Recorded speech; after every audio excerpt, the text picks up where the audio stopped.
With the breaking of the news that Carlos Chong has been dropped by the technical team, this leads to 3 players being dropped in this international break. Welcome back to Afrik Football, and this will be our players expulsion video. In this video, we're going to look at what exactly is the effect of expelling players from the team and what does it do to the team chemistry and the morale generally. Further, we will offer alternatives to expulsion and what we think the national team should do in future in case such an issue arises.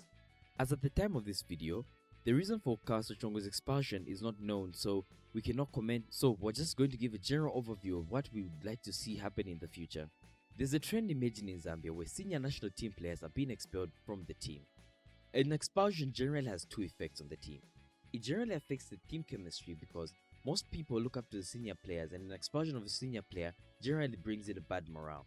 Secondly, the strength of a squad is generally affected because such senior player comes with experience, and this experience is left out because of such an incident. So as Afrik Football, we decided to give a couple of alternatives that probably we should adhere to as a national team going forward. And our suggestions are as follows. We would like to see the technical bench compromise and exercise some leniency on these players. As a sign of leniency, they can generally bench these players if they are starters. This in turn will show a level of leniency and compromise and still keep the team morale and spirit in high hopes. Our second suggestion will be a strike system. And in this strike system, a player will be given 3 strikes. Failure to adhere to 3 strikes, this person will be thrown out.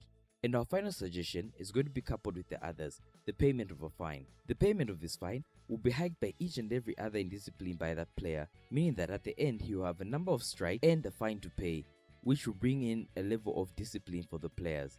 We're not quite sure which of these systems are being used in our national team or if any are being used at all, but these are our suggestions. So we'd definitely like to see the national team take up some of these suggestions because the national team is losing some cardinal players who could be important for our qualifiers that are coming up in the next round. And this has been Afrik Football, and we'd definitely like to hear the suggestions that you have on this matter. See you in the next one.